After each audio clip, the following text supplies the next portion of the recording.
Glória a Deus, eu salvo a paz do Senhor, amém. Amém. Glória a Deus. Para mim é um motivo de muita alegria, de honra estar aqui trazendo a palavra do Senhor. Queria agradecer a esse convite. Amém. Eu queria convidar você a abrir sua Bíblia no livro de Esther. Eita glória!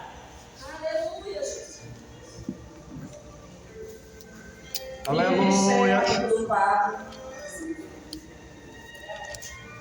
Louvado seja o nome de Jesus.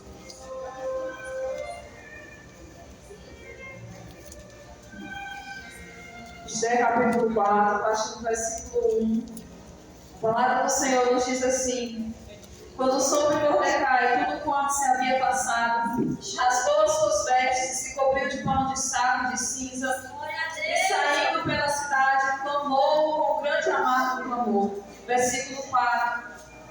Então vieram as servas de Esther e os eunucos e fizeram-na saber com que a rainha muito se doeu, e mandou roupas para vestir a Mordecai e tirar-lhe o pano de saco, porém ele não as aceitou. Então Esther chamou a Ataque, um dos eunucos, o rei, que este lhe dera para servir, e lhe ordenou que fosse a Mordecai para saber que era aquilo e o seu motivo.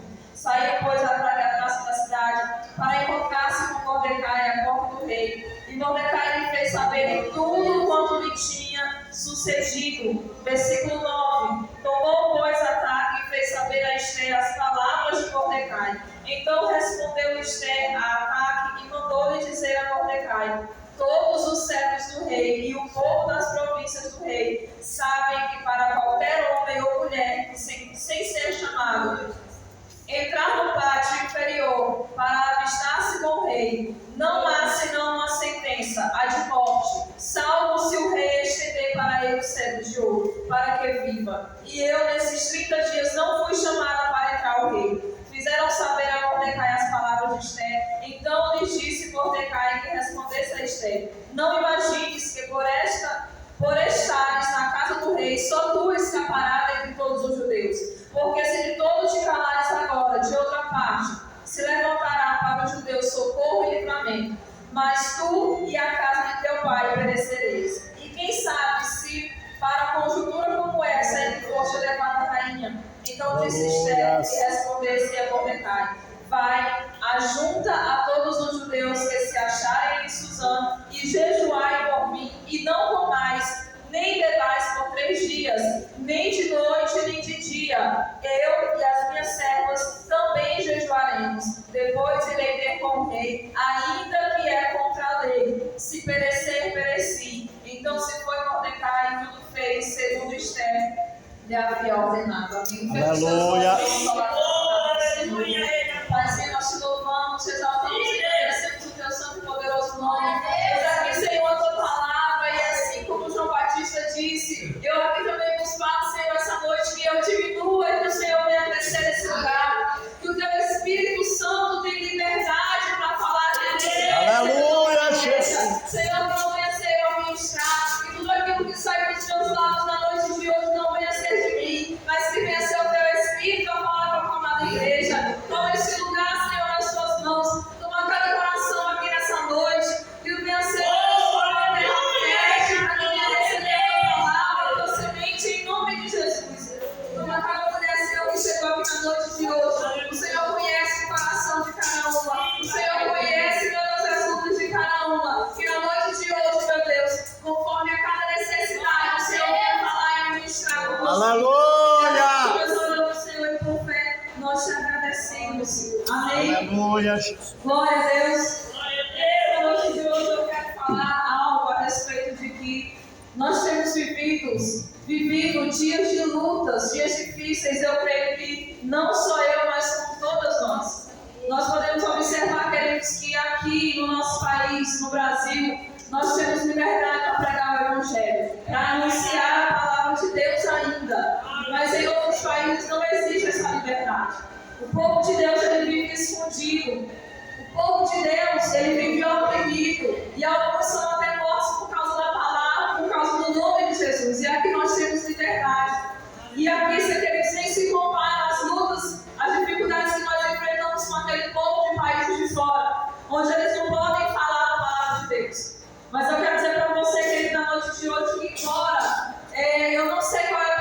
enfermidade, não sei qual é o problema que você está enfrentando, eu não sei qual deserto que você está enfrentando, mas eu quero te dizer que há um Deus forte, há um Deus que nos fortalece, há um Deus que pode fazer as coisas também.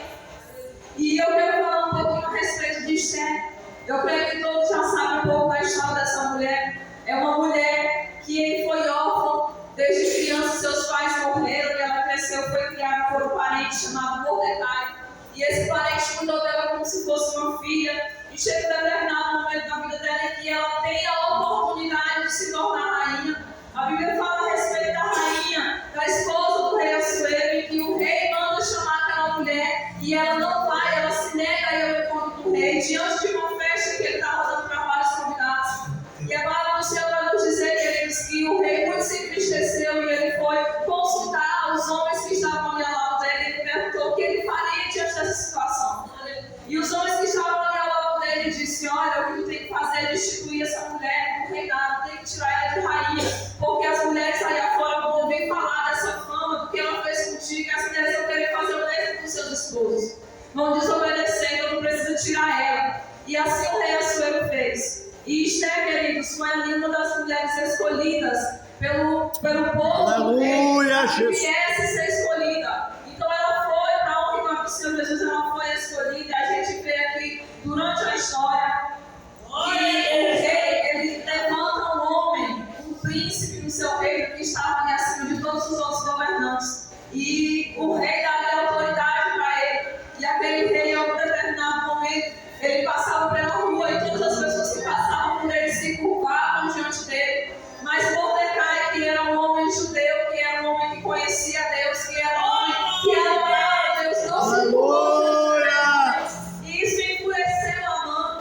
E Amã se enfureceu e foi até o rei. E ali ele conduziu, ele fez a cabeça do rei para que o rei viesse mandar um decreto para que todo o povo judeu fosse morto. E a gente conhece essa história, e assim o rei fez, tirou o anel do dedo, deu a mão, deu autoridade para ele, para que assim ele fizesse. E assim Amã fez. Então ele marcou um dia, ele marcou uma data, ele marcou um horário, ele marcou um lugar, para que todo o povo judeu viesse ser morto.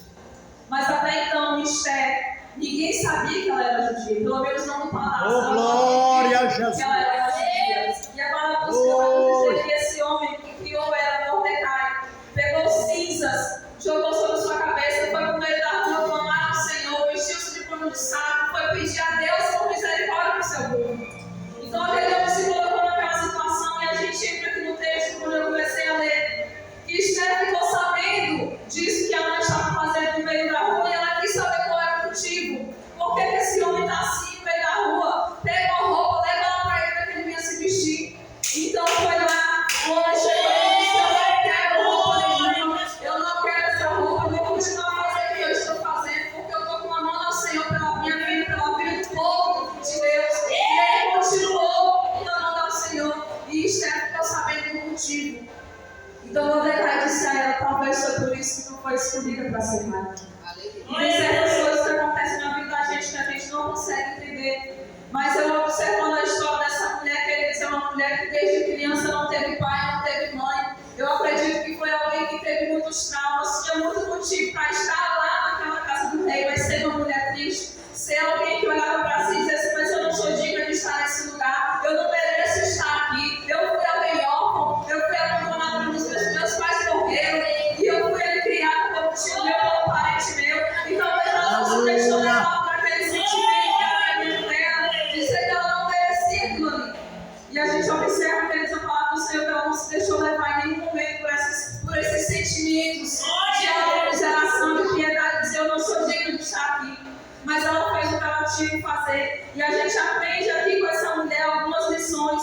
E a primeira lição que a gente aprende com ela aqui é que ela não desanimou diante dos dias difíceis. Quantas de nós às vezes estamos passando por dias difíceis em nossa casa, em nossa família, no meio do casamento, às vezes com os filhos, no financeiro, seja em qualquer área que for da nossa vida. Nós estamos passando por uma dificuldade e a gente desanima. A palavra do Senhor no livro de João, capítulo 16, versículo 33, vai nos dizer: no mundo tereis aflições, mas tende bom ânimo, porque eu venci o mundo. Aleluia! Deus está dizendo aqui que nós não vamos estar isentos de lutas e de aflições no dia. Nós não estaremos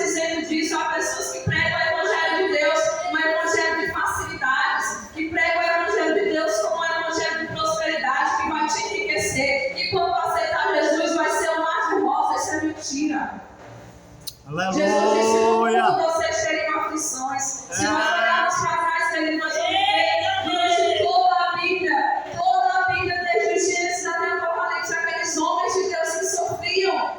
Chegaram em determinado lugar na vida deles, em determinado momento em que eles passavam por dificuldades. E a gente olha, queridos, às vezes a gente não quer passar, a gente diz, eu sigo um Deus que é o Deus do impossível, é o Deus que pode tudo, eu estou passando por isso, e às vezes a gente até culpa Deus. A gente até culpa Deus, e isso é natural, é bom, porque Adão fez isso com Deus também. Lá no jardim do Éden, quando Adão e Eva comeram do fruto proibido, o Senhor chegou lá e perguntou onde eles estavam. E Adão disse, Senhor, nós nos escondemos porque nós estávamos nus. E Deus disse, quem disse que tu estava nu? Por acaso tu comeu da árvore do fruto que eu disse para você não comer? E ele disse, Senhor, foi a mulher que tu me deu. A gente vê aqui que já começou o homem querer jogar a culpa em Deus. Porque ele disse, Senhor, foi a mulher que tu me deu. Foi o Senhor que me deu essa mulher que eu não pedi não. E aqui a gente vê, queridos, que o homem já começou a colocar a culpa em Deus. Pela desobediência dele mesmo. E às vezes nós achamos que algumas coisas estão acontecendo na nossa vida e a culpa é de Deus. E alguns querem desistir da caminhada, querem desanimar e dizer que não vai mais para a igreja, que não vai mais caminhar, que vai desistir. Oh, Jesus. Quando na verdade o que nós temos que fazer é reconhecer o nosso erro e seguir adiante, perseverar. Então, queridos, nós precisamos ter bom ânimo. E querendo ou não, o desânimo é uma das primeiras coisas que sentimos diante das lutas e que Satanás usa para fazer com que a gente venha desistir da caminhada. Porque a gente sabe que alguém desanimado fica vulnerável aos ataques do diabo. Oh, Jesus. Alguém desanimado não consegue ter forças. Alguém desanimado não consegue viver ali de uma forma leve, contente. Não consegue perseverar na presença do Senhor. Então, um dos primeiros ataques do diabo contra a nossa vida é fazer com que a gente venha desanimar. E a gente vê no livro de 2 Coríntios, o apóstolo Paulo vai nos dizer: em tudo somos atribulados, mas não angustiados, perplexos, mas não desanimados. Nós precisamos permanecer animados. Mesmo diante da dificuldade, nós precisamos permanecer com bom ânimo, como disse o Senhor Jesus. A segunda lição que nós podemos tirar da vida de Esther é que ela não andava sozinha. Às vezes nós somos egoístas e nós somos até mesmo orgulhosos para que a gente não venha pedir ajuda de alguém. Mas se você olhar para a Bíblia, que nem Jesus andou só. Jesus chegou a determinado ponto da vida dele que ele foi para o Getsemane orar e ele disse: vem cá, vocês três vão orar comigo. Então nem Jesus andou sozinho. Então nem Jesus nós não podemos andar sozinhos. Então Esther ali foi ministrada e disse: eu vou jejuar. Mas juntamente comigo, eu me servo, vão jejuar. Eu quero pedir que você e todo o povo judeu venha orar comigo também e jejuar. Então tem certas lutas na nossa vida, tem certas dificuldades na nossa vida que nós não vamos enfrentar sozinhos e nem vamos vencer sozinhos. Aleluia! Nós precisamos da intercessão de alguém. Nós precisamos da oração de alguém. Nós precisamos do abraço de alguém. A Bíblia vai dizer: se alegrai com os que se alegram, chorai com os que choram. Nós precisamos uns dos outros. Amém? Nós não podemos andar sozinhos. E Eclesiastes, capítulo 4, versículo 9 vai dizer que é melhor que sejamos dois do que um. E às vezes a gente utiliza esse versículo apenas quando é um culto direcionado para casais. Mas na nossa vida, queridos, ou casal ou não casal, nós precisamos de alguém. Nós precisamos de alguém, porque do jeito que a gente estiver fraco, ou pensar em desistir, ou a gente querer entregar os pontos, a pessoa que vai estar do nosso lado vai estender a mão e vai dizer: você não está sozinho. Existe alguém contigo que está aqui orando e intercedendo pela tua casa, pela tua causa. Às vezes nós somos orgulhosos e não queremos participar como pastor,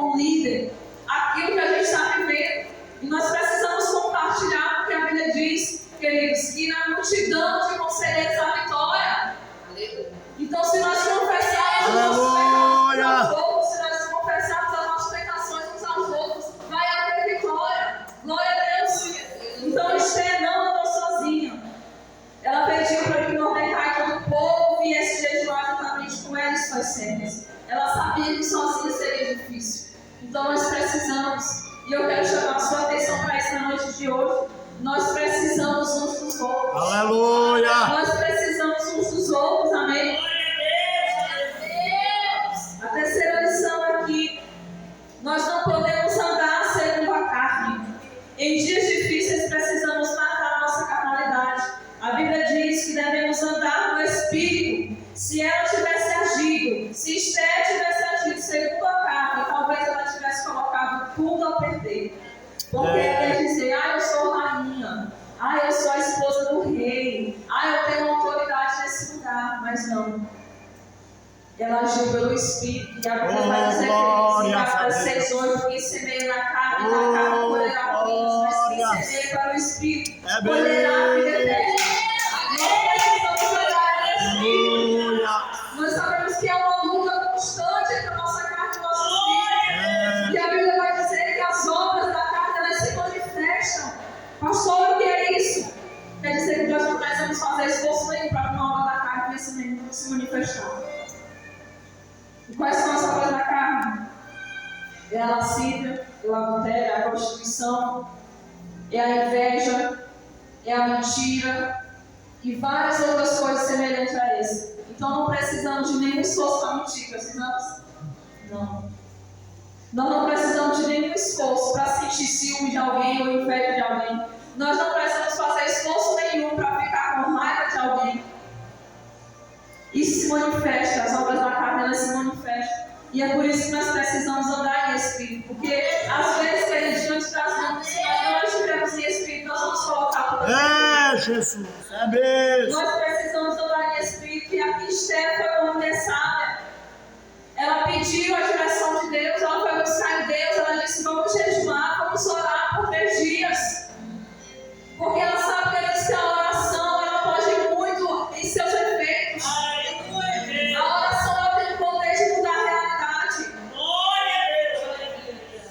A exemplo que eles haviam de Pedro quando estava encarcerado, a Bíblia vai dizer que ele disse que quando Pedro estava ali encarcerado, ele estava bem guardado, algemado, com guardas ali olhando ele no cárcere. A Bíblia vai dizer que havia uma incessante oração por ele na igreja. Glória! E por causa da oração daquele povo pela vida de Pedro, a Bíblia vai dizer que na madrugada os portões se abriram, as correntes que estavam sobre Então há poder na oração, poder para mudar a realidade.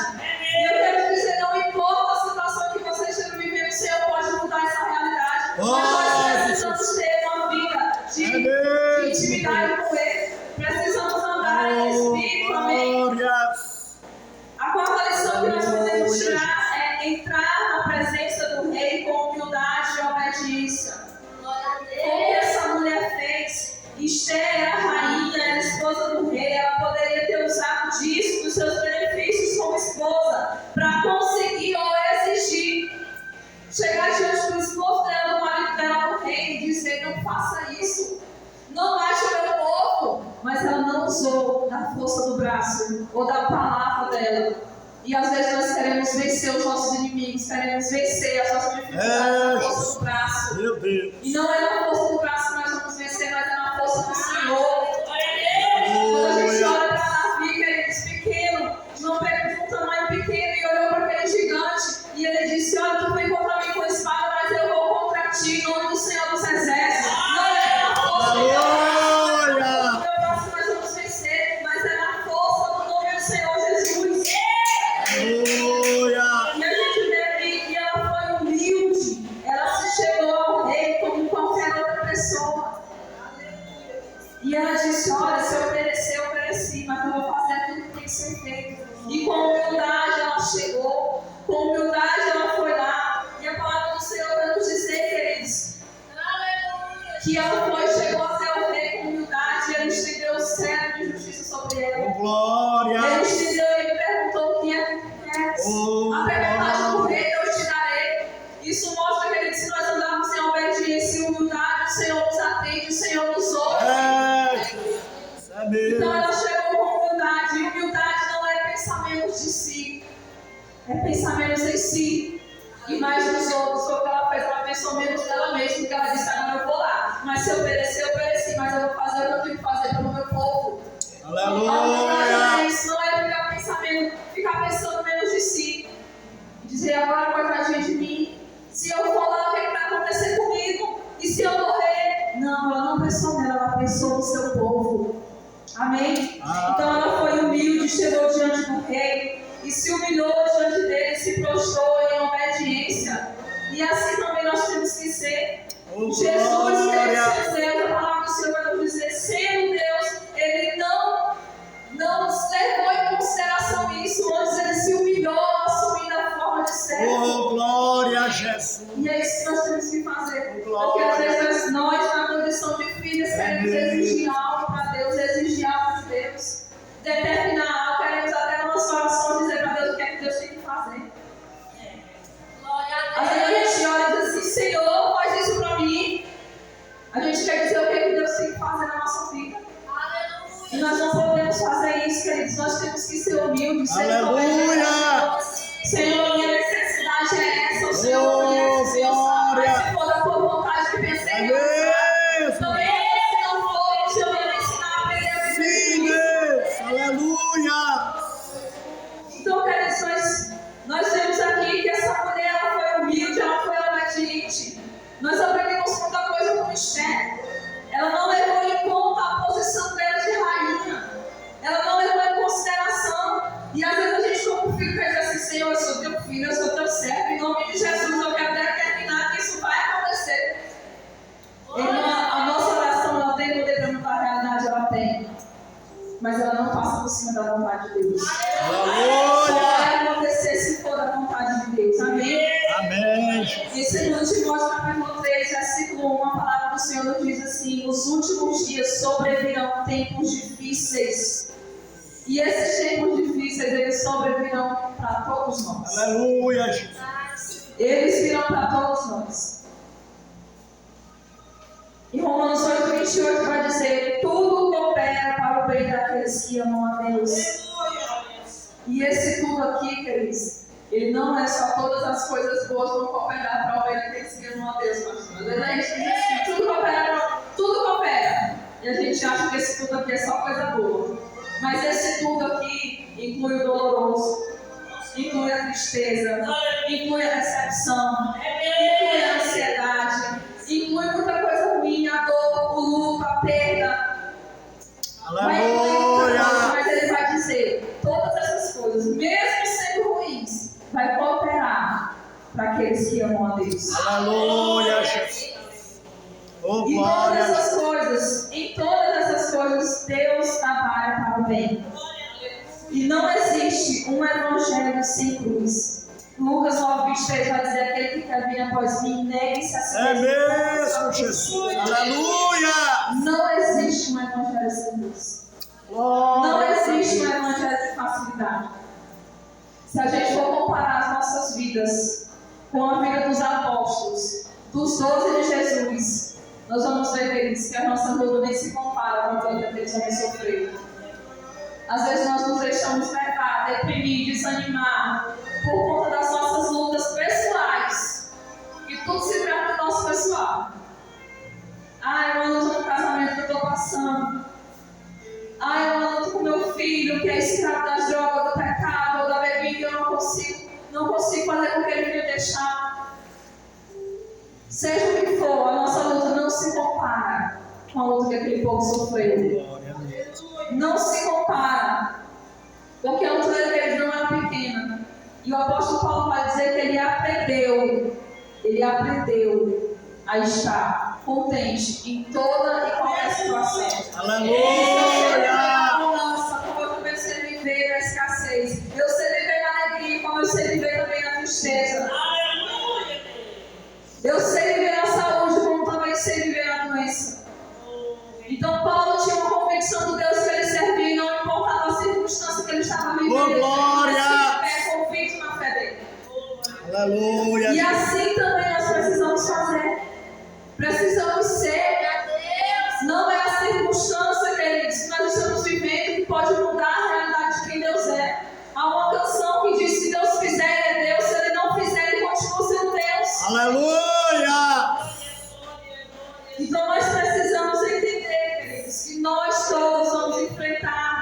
dias ou tempos difíceis. Esses tempos difíceis são para todos nós. Amém? E sempre que você enfrentar tempos difíceis, se alegre, porque o Senhor está te conduzindo para um nível de maior profundidade, intimidade e relacionamento com Ele. É mesmo. Aleluia. Quando Deus conduziu o povo de Israel, que tirou ele do Egito e que conduziu eles pelo deserto, Deus tinha um propósito para levar eles até lá. Deus tinha um propósito para conduzir aquele povo por lá. Deuteronômio capítulo 8. A palavra do Senhor vai nos dizer,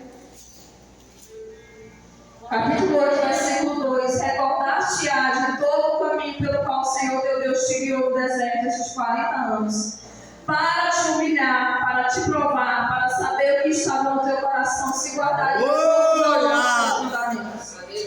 Glória. Então, a permissão de Deus para que a gente venha enfrentar determinadas lutas na nossa vida não é para nos matar, não é para que a gente venha desistir, é porque Ele quer nos humilhar, nos provar. Ele quer saber o que está no nosso coração.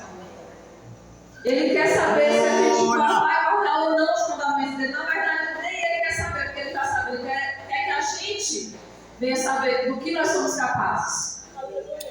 Porque quando Ele chamou Abraão, Ele disse...